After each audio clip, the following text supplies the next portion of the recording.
So I know it's been a while since I have made an upload, so I figured today I would do that before I go to work tonight.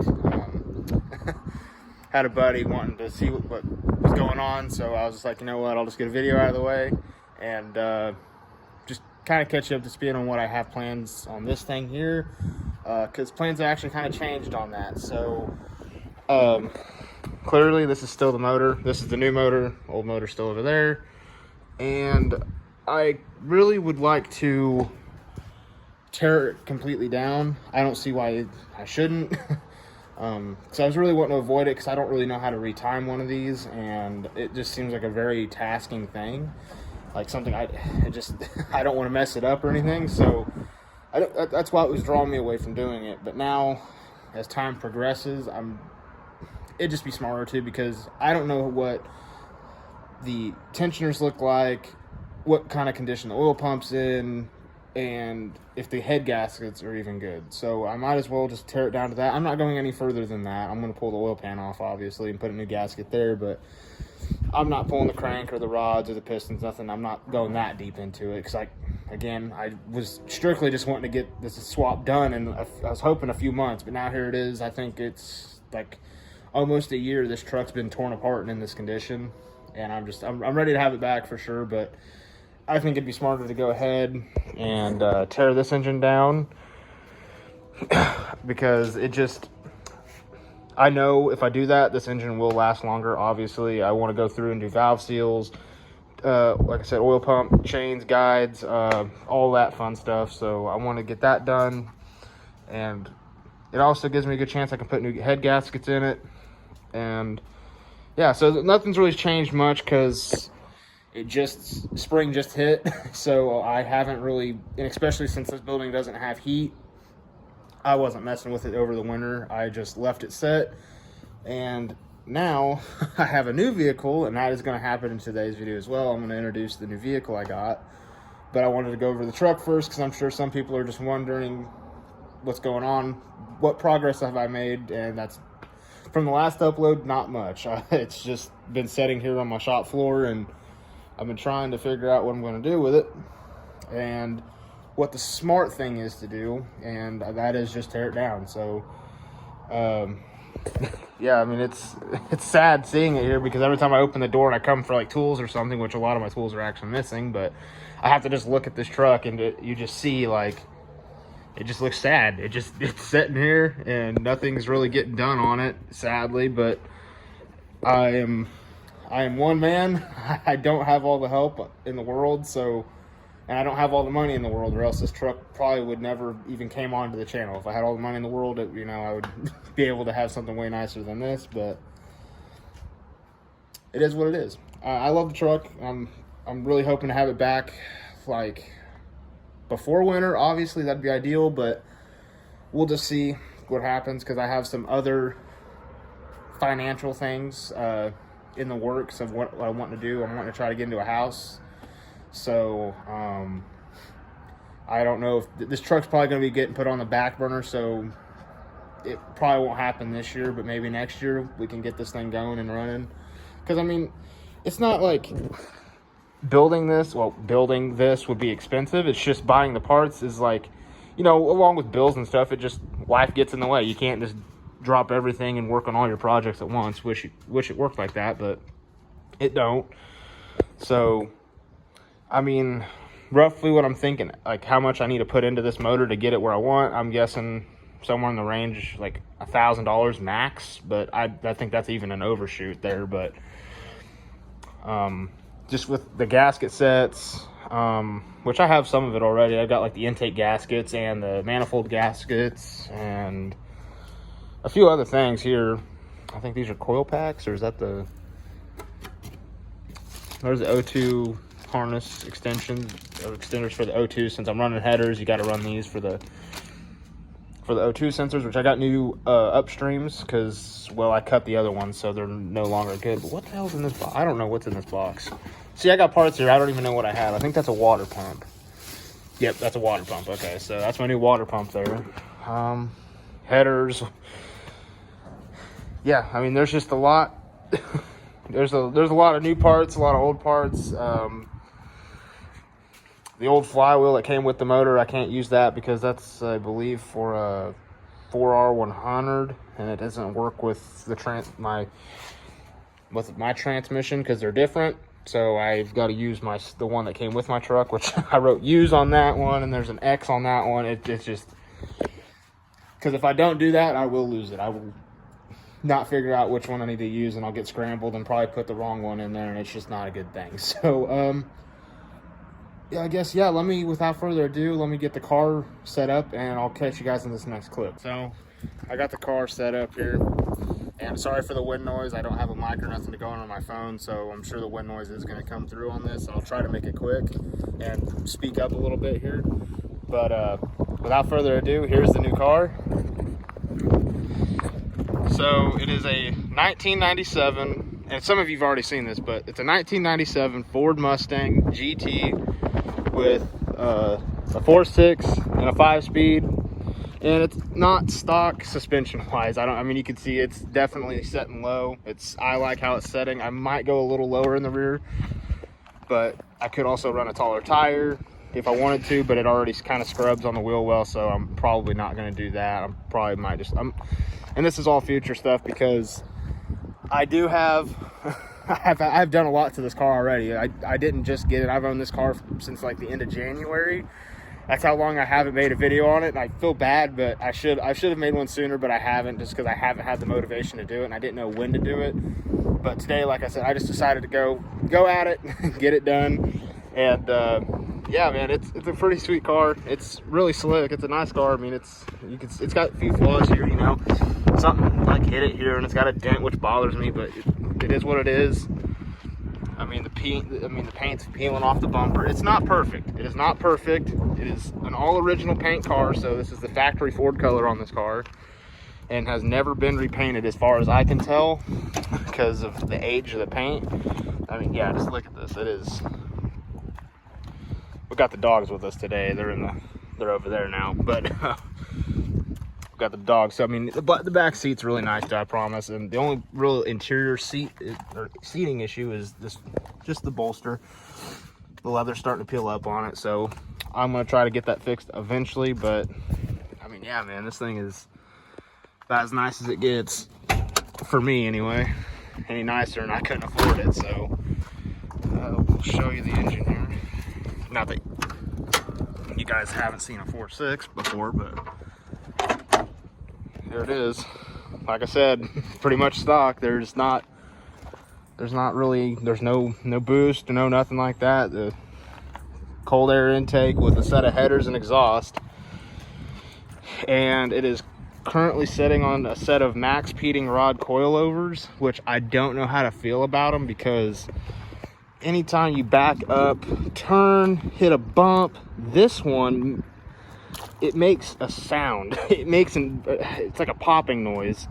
I'm not really a fan of it, and it's only in this corner that I notice it in. So I don't know if it's a coilover issue or what, but I'm going in. This car's getting in alignment here this week on Thursday. So maybe they'll find something and tell me that, yeah, hey, this is needing replaced or whatever. But I think it's just that coilover is maybe the preload on it maybe is messed up, or something isn't right on that coilover, and it just needs adjusted. I don't have the wrenches to do that, but I'm sure I can find somebody or just buy a set of them. I'm sure it's no big deal, but yeah, I've done a lot to this car already. When I bought it, I thought it was going to be a lot nicer than it was, because I mean, you can just look at it.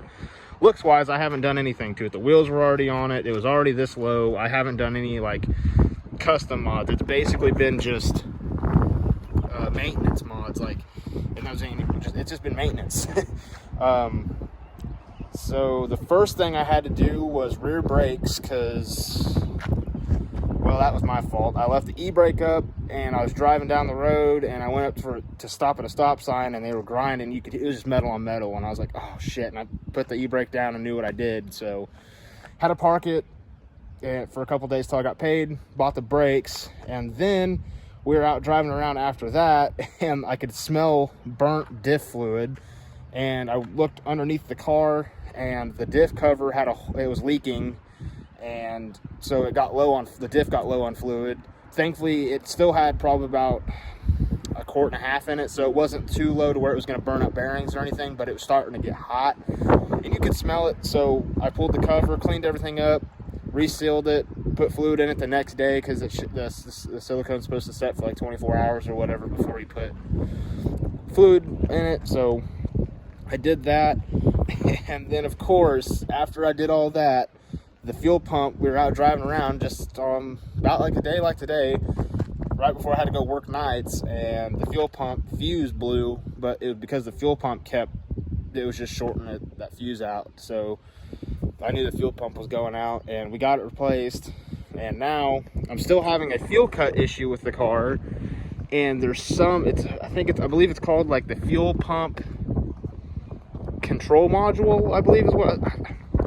Don't quote me on that, but I'm pretty sure that's what it's called. But it basically just, it regulates the fuel pump to how much fuel pressure it needs for the, for the engine. So I was just like, okay, well, and I was looking up the diagnostics of it, and like what could cause, if you have a bad fuel pump module, what could coincide, like what problems are you going to fall into here? So I looked it up, and I started doing some research on it, and it said, yeah, you'll have fuel cuts on the highway, or the loss of power, and hard starts, which this car does have. This car does not like to start up on a cold start. It does not at all. I mean, you've got to like throttle it.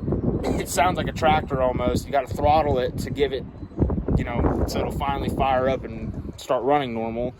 And it has like a power surge thing, so it's sitting there at idle. Well, I mean, it's just, yeah. So I'm guessing that's what it is, and it should be up and underneath that passenger side wheel well liner. And I'm hoping to get that replaced here soon, because, I mean, you'll be driving down the highway at 70, and the car just cuts power for like 2 seconds, and then it comes back. And you hit a bump, it'll cut power, and it'll come back. It's really annoying, because, I mean, I get it though. It's a 30-year-old car. I can't expect perfect out of it, but it's just these little annoying problems that the car has still that I'm just like, I'm ready to get rid of them. And the people that have had their hands on this car, every problem I've had to fix, somebody had their hands on at some point, and they never did it properly. Like, there's the fuel neck. When I dropped the fuel tank down, I know they used wood. There's like a little, I don't know. It's just like a little gasket thing that comes up right before. It's like right under the neck, comes down, and it just bolts up to the body. And it's just like a little gasket deal. And they used wood screws to hold it up instead of buying stock screws. I don't know why. I have no clue why, but it's just little tiny things. And whoever put the silicone, because somebody had opened this rear end up before me, and you could just tell, like, just they didn't put enough silicone on there, and it caused it to leak. I mean, it was little tiny things that are just causing these bigger problems. But it's okay, because I can take the time, have the patience to get it all right. And so it's little by little, the more stuff I touch on this car, it's going to get better. And the biggest thing I've noticed, well, it's not that big of a deal, but oh yeah, and see, look at that, it's not even, yeah, cool. So this pops out every once in a while, and this runs to the PCV valve, and it's not right. Obviously, this is not stock Ford. It should be like a hard plastic line running from bank to bank, and it's not. It is just some ghetto rigged hosing that it's just not working, man. It's just not, it don't work. And I need to get it replaced, but I don't want to run a hose. I don't want to run rubber hose. I want to run the stock, whatever the car had stock is what I want to run for this. But I don't know what the part number is, and I actually I just haven't looked it up yet. So I tried to look it up, but I couldn't find it just looking up the PCV valve hose, I guess. Because I need a part number is what I'm needing. So if any of you do know what the part number is to the stock hose that goes from, I guess, driver's side valve cover to intake, let me know, because I need it. And I don't actually know if it'll even work with the well, I guess, yeah, because I've seen them, and they're like a hard plastic line that goes from this side to this side, and then it turns into a rubber hose just to go over this. So if anybody knows where to find one of those, let me know, because I looked on LMR and a few other websites. I just can't seem to find like a stock OEM replacement. So I don't know. But again, it's still new to me. I haven't even owned it 6 months yet, so it's little problems are gonna get fixed. It's just gonna take time, and I've enjoyed the car so far. I mean, it's got some issues internally too. The valve seals are leaking, so every time, like after it warms up and you set in a parking lot or whatever for a little bit, and then you start the car back up, it smokes for a little bit, and then it goes away, and down the highway you don't notice anything, so it's not like it's that huge of an issue. But it is a little embarrassing for me anyway, because the car just looks so nice, and for it to start up and spit smoke out the tailpipe is just not right. But you know what, it's just those little things. Like eventually when I have the time and I'm not working on that thing anymore, I can tear this I'm probably going to tear this thing apart and get it fixed, do it properly. Because another thing, I'm just going to keep listing problems with this car, but the mileage says 100 and what does that say, 103,071 miles. So that's not right at all. That's been the same since I bought the car, so I don't even know what the correct mileage is on this thing. If I had to ballpark it, I'm going to say about 150, 160, but I really can't. I have no idea, no clue whatsoever what the a little dirty there. No idea what the actual mileage of the car is, which is fine. I don't care. I have no plans of selling it, because the coolest thing about it, I have a bright red 97 F150 sitting in there, and I have a bright red 97 Mustang GT sitting right here. So there's no reason to sell it. That's a pretty cool setup, and once I get that truck running and driving and pretty dialed in, then I can start working on the body work and trying to get it to look as nice as this car eventually. Again, it's all down the road, way down the road, but you know, it'd be pretty cool to see them side by side setting at my house or wherever I'm at. It'd just be pretty cool. So I guess that's all I'm going to talk about today, because I don't have much time today, but that's just kind of the plans, what's kind of going on. Of course, this is just, it's like my little weekend car, and I'm going to try to fix it up and make it dailyable. And we are going to be tearing that thing down here soon. I will be posting more content on that, because now that it's warming up, my weekend's off, I can come over here and start actually working on this thing without freezing. So hopefully have that torn down, and it shouldn't take but a weekend really to get that whole thing torn, like at least down to where I need it. So I'll be making a video on that, and once I get this thing dialed in, I should be making a road trip back to Kansas in this car. So if you guys want to see that, just let me know, because I'm all down to make a road trip content video. But that's kind of up to you guys if you want to see like what problems the car has, if it has any at all. And yeah, so just let me know in the comments what you think about that. You might do that or might not, I don't know, it just depends on what you guys think. So again, like, subscribe, thanks for watching, and I'll see you guys in the next video. Peace.